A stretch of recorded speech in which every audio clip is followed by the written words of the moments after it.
Assalamualaikum warahmatullahi wabarakatuh. Perkenalkan, nama saya Afifa Asmara. Di sini saya sebagai okupasi terapis ingin mengedukasi dan men-share ilmu aja. Di sini niatnya adalah untuk share ilmu dan nggak mau sok pintar atau apa. Jadi kita men-share ilmu aja ya. Share ilmu pentingnya diet gula pada anak di bawah usia 2 tahun sama untuk anak dengan kondisi tertentu, misalkan ADHD atau ASD.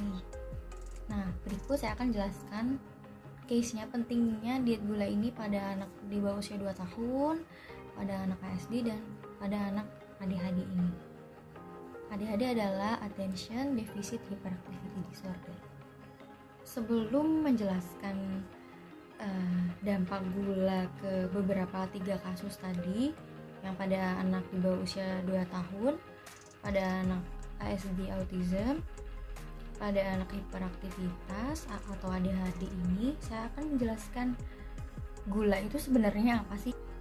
Jadi sebelum menjelaskan ke dampaknya, kita jelaskan dulu sebenarnya gula ini apa sih gitu. Gula adalah merupakan cadangan energi yang diperlukan tubuh kita. Itu biasanya disimpan di sel darah atau di otak, itu untuk mengelola kinerja tubuh supaya bisa menjalankan kehidupan sehari-harinya. Bisa juga biasanya untuk para atlet nih, untuk olahraga gitu ya. Jadi para atlet ini perlu untuk mengkonsumsi gula. Itu untuk karena kan aktivitasnya banyak ya, jadi sepadan dengan apa yang dia keluarkan gitu, energinya. Jadi kalau misalkan energi dari gula ini kebanyakan dan gak kepake, jadinya bisa berdampak pada anak. Jadi misalkan ini case-nya kan tadi anak ya, jadi kalau bisa berdampak pada anak, misalkan pada anak di bawah usia 2 tahun, jadi membuat anaknya emosional kontrolnya gak stabil, terus mudah tantrum juga pada anak-anak. Terus juga beberapa yang pernah saya tangani itu, jadi dia ada gangguan fokus gitu. Sebenarnya anaknya normal, cuman karena dia kelebihan gula ini, cadangan energinya nggak kepake, jadi dia susah fokus, susah konsentrasi, mudah marah-marah, tantrum. Jadi baiknya untuk anak di bawah 2 tahun ini konsumsi gulanya seberapa sih gitu kan ya. Sebenarnya kalau untuk konsumsi gula pada anak ini, gula tambahan ya, sebenarnya boleh-boleh aja sih, cuman ya jangan sering-sering aja. Saya sering banget edukasi ke pasien saya nih, kalau misalkan mau konsumsi gula boleh gitu, gula tambahan sekali lah ya. Atau kalau nggak konsumsi gula tambahan, bisa tuh dialihkan ke gula-gula alami seperti pisang atau kurma. Itu kan bagus ya buat tubuh juga fungsinya gitu. Oke, jadi untuk bahas apa aja sih gula alami itu. Gula alami yang bisa menggantikan gula tambahan tadi itu bisa kayak misalkan kurma, terus pisang, bisa juga mangga. Itu yang populer ya di kalangan masyarakat, bisa dicontoh itu. Atau kalau mau konsumsi gula itu bisa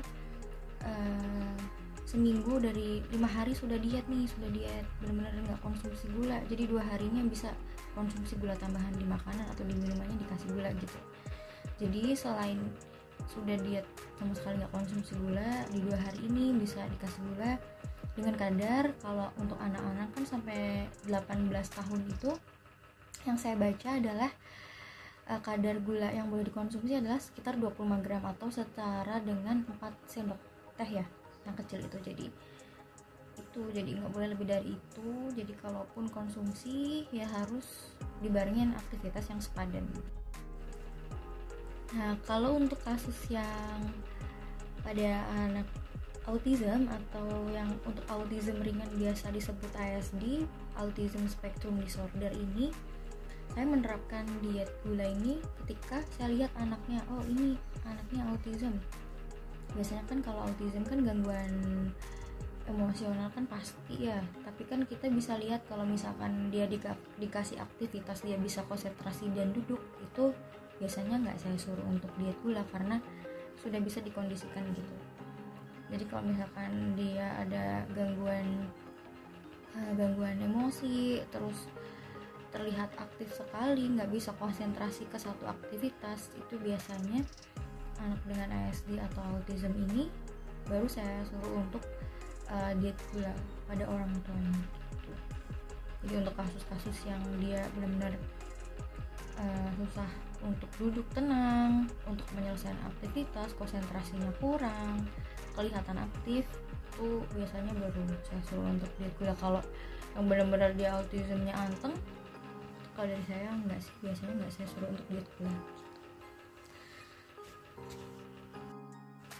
Terus untuk yang ketiga ini kasus ADHD. ADHD ini attention deficit hyperactivity disorder, atau biasa disebut di kalangan masyarakat nih anaknya hyperaktif gitu, anaknya aktif. Kalau aktif sih sebenarnya kalau untuk anak usia 1-3 tahun sih masih aman ya, kalau misalkan dia aktif menunjukkan eksploratif di lingkungannya gitu, energinya nggak habis-habis, toddler itu wajar sih. Jadi kalau misalkan masih 1-3 tahun dia aktif, itu biasanya saya evaluasi lagi sampai dia usianya mendekati 4 tapi masih seperti ini berarti perlu untuk ya itu diet gula gitu. Jadi kalau misalkan anak yang hyperaktif itu dia susah fokus kan, kelihatan sekali. Biasanya kalau ADHD ini nggak ada gangguan tanda dan gejala ciri autism ya. Biasanya kalau ADHD ini kan benar-benar anaknya susah fokus dan susah untuk duduk tenang gitu. Nah, cara bedainnya pasien ADHD pure ADHD sama yang autism ada hypernya ini kan kelihatannya. Kalau autism itu pasti dia menghindari kontak mata, terus ada gerakan berulang, terus kalau ditanya ke keluarganya pasti dia ada masalah interaksi sosial, kayak gerakan steaming verbal ataupun steaming gerakan berulang gitu, gerakan fisik. Itu pasti anak autism ASD itu pasti ada. Tapi kalau anak yang pure ADHD itu pasti dia gangguan fokus aja, jadi susah mempertahankan kemampuan dia duduk sama susah menyelesaikan aktivitas.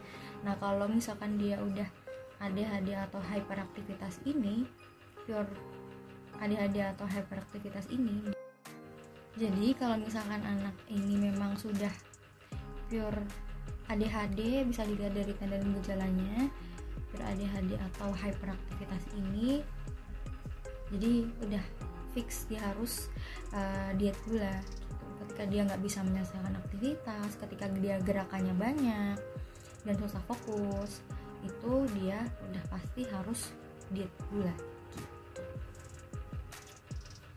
Jadi untuk kesimpulan video kali ini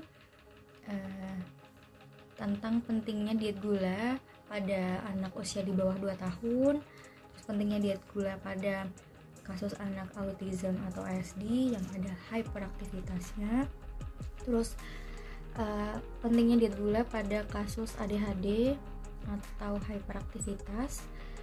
Itu kalau dari saya sangat signifikan. Jadi beberapa pasien saya tuh sebagian besar cocok dengan metode diet gula ini. Jadi anaknya lebih bisa fokus, lebih bisa duduk tenang, lebih bisa memperhatikan instruksi, walaupun ini ada kontra ya dari beberapa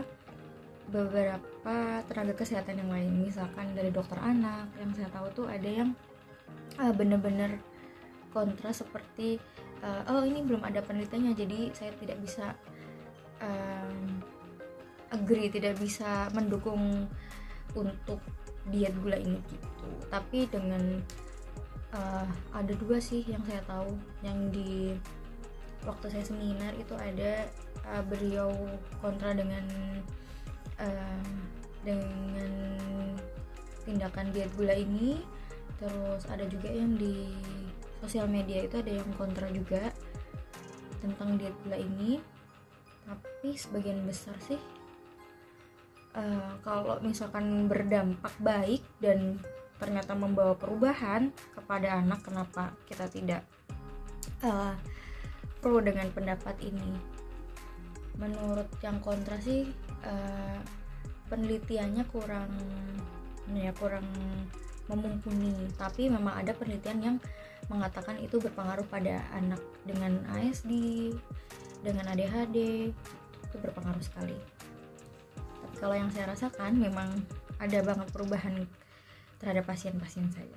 Jadi tergantung ya, ada yang pro, ada yang kontra. Jadi selama itu membawa dampak yang positif, jadi anaknya lebih produktif, lebih konsentrasi, lebih bisa fokus, jadi kenapa tidak kita terapkan gitu. Untuk kedepannya kan diet gula juga sehat gitu, menekan angka diabetes mellitus di Indonesia gitu ya. Mari terapkan diet gula ini. Nggak pada kasus-kasus ini pun boleh juga mulai cutting gula ya, siapa tahu bonusnya adalah berat badannya turun.